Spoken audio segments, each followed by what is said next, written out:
leadership in this campaign. Both of you pledged to take the high road in this campaign, yet it has turned very nasty. Senator Obama, your campaign has used words like erratic, out of touch, lie, angry, losing his bearings to describe Senator McCain. Senator McCain, your commercials have included words like disrespectful, dangerous, dishonorable. He lied. Your running mate said he palled around with terrorists. Are each of you tonight willing to sit at this table and say to each other's face what your campaigns and the people in your campaigns have said about each other? And Senator McCain, you're first. Well, this has been a tough campaign. It's been a very tough campaign. And I know from my experience in many campaigns that if Senator Obama had responded to my urgent request to sit down and do town hall meetings and come before the American people, we could have done at least 10 of them by now. When Senator Obama was first asked, he said, any place, any time. The way Barry Goldwater and Jack Kennedy agreed to do before the intervention of the tragedy at Dallas. So I think the tone of this campaign could have been very different. And the fact is, it's gotten pretty tough. And I regret some of the negative aspects of both campaigns. But the fact is that it has taken many turns which I think are unacceptable. One of them happened just the other day when a man I admire and respect, I've written about him, Congressman John Lewis, an American hero, made allegations that Sarah Palin and I were somehow associated with the worst chapter in American history. Segregation, deaths of children in church bombings, George Wallace. That to me was so hurtful. And Senator Obama, you didn't repudiate those remarks. Every time there's been an out-of-bounds remark made by a Republican, no matter where they are, I have repudiated them. I hope that Senator Obama will repudiate those remarks that were made by Congressman John Lewis. Very unfair and totally inappropriate. So I want to tell you, we will run a truthful campaign. This is a tough campaign. And it's a matter of fact that Senator Obama has spent more money on negative ads than any political campaign in history. And I can prove it. And Senator Obama, when he said, and he signed a piece of paper that said he would take public financing for his campaign if I did, that was back when he was a long-shot candidate, you didn't keep your word. And we looked into the camera and debate with Senator Clinton and said, I will sit down and negotiate with John McCain about public financing before I make a decision. You didn't tell the American people the truth because you didn't.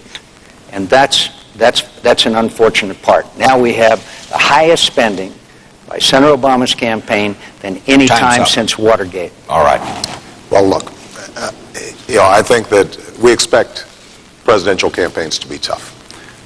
I think that if you look at the record and the impressions of the American people, Bob, your network just did a poll showing that 2/3 of the American people think that Senator McCain's running a negative campaign versus 1/3 of mine. And 100%, John, of your ads, 100% of them have been negative. Wow, 100. It absolutely is true. And now, I think the American people are less interested in our hurt feelings during the course of the campaign than addressing the issues that matter to them so deeply. And there is nothing wrong with us having a vigorous debate like we're having tonight about health care, about energy policy, about tax policy. That's the stuff that campaigns should be made of. The notion, though, that because we're not doing town hall meetings, that justifies some of the ads that have been going up, not just from your own campaign directly, John, but 527s and other organizations that make some pretty tough accusations. Well, I don't mind being attacked for the next 3 weeks. What the American people can't afford, though, is 4 more years of failed economic policies. And what they deserve over the next 4 weeks is that we talk about what's most pressing to them, the economic crisis. Senator McCain's own campaign said publicly last week that if we keep on talking about the economic crisis, we lose. So we need to change the subject. And I would love to see the next 3 weeks devoted to talking about the economy, devoted to talking about health care, devoted to talking about energy, and figuring out how the American people can send their kids to college. And that is something that I would welcome. But it requires, I think, a recognition that politics as usual, as has been practiced over the last several years, is not solving the big problems here in America. Well, if you'll turn on the television, as I watched the Arizona Cardinals defeat the Dallas Cowboys on Sunday. Congratulations. Every other ad was an attack ad on my health care plan. And any objective observer has said it's not true. You're running ads right now that say that I oppose federal funding for stem cell research. I don't. You're running ads that misportray completely my position on immigration. So the fact is that Senator Obama is spending unprecedented in the history of American politics, going back to the beginning, amounts of money in negative attack ads on me. And of course I've been talking about the economy. Of course I've talked to people like Joe the plumber and tell him that I'm not going to spread his wealth around. I'm going to let him keep his wealth. And of course we're talking about a positive plan of action to restore this economy and restore jobs in America. That's what my campaign is all about, and that's what it'll continue to be all about. But again, I did not hear a repudiation of Congressman Lewis. Well, I mean, if we want to talk about Congressman Lewis, who is an American hero, he, unprompted by my campaign, without my campaign's awareness, made a statement that he was troubled with what he was hearing at some of the rallies that your running mate was holding, in which all the public reports indicated were shouting, when my name came up, things like terrorist and kill him. And that your running mate didn't mention, didn't stop, didn't say, hold on a second, that's kind of out of line. And I think Congressman Lewis's point was that we have to be careful about how we deal with our supporters. Now, you've got to read what he said. You've got to read what he said. Let me complete Go ahead. my response. I do think that he inappropriately drew a comparison between what was happening there and what had happened during the Civil Rights Movement. And we immediately put out a statement saying that we don't think that comparison is appropriate. And in fact, afterwards, Congressman Lewis put out a similar statement saying that he had probably gone over the line. The important point here is, though, the American people have become so cynical about our politics because all they see is a tit for tat and back and forth. And what they want is the ability to just focus on some really big challenges that we face right now. And that's what I have been trying to focus on this entire campaign. We can have serious differences about our health care policy, for example, John, because we do have a difference on health care policy. We do, and I we'll hope we spend some talk about time talking about it this evening. Sure. But when people suggest that I pal around with terrorists, then we're not talking about issues. What we're talking about are... Does he let me just say, terrorists? let me just say categorically, I'm proud of the people that come to our rallies. Whenever you get a large rally of 10, 15, 20,000 people, you're going to have some fringe peoples. You know that, and we've always said that that's not appropriate. But to somehow say that group of young women who said military wives from McCain are somehow saying anything derogatory about you, or anything, and those veterans that wear those hats that say World War II, Vietnam, Korea, Iraq, that I'm not going to stand for people saying that the people that come to my rallies are anything but the most dedicated, patriotic men and women that are in this nation, and they're great citizens. And I'm not going to stand for somebody saying that because someone yelled something at a rally. There's a lot of things that have been yelled at your rally, Senator Obama, that I'm not happy about either. In fact, some T-shirts that are very John, I didn't unacceptable. So the point is that I have repudiated every time someone's been out of line, whether they've been part of my campaign or not. And I will continue to do that. But the fact is that we need to absolutely not stand for the kind of things that have been going on. I haven't. Well, look, Bob, as I said... I mean, do you take issue with that? You know, here's what I would say. I mean, we can have a debate back and forth about the merits of each other's campaigns. I suspect we won't agree here tonight.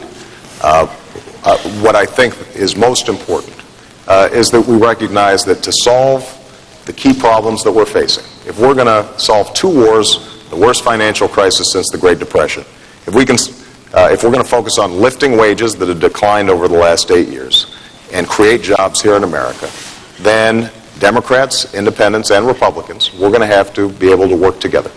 And what is important is making sure that we disagree without being disagreeable.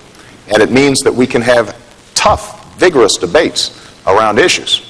What we can't do, I think, is try to characterize each other as bad people.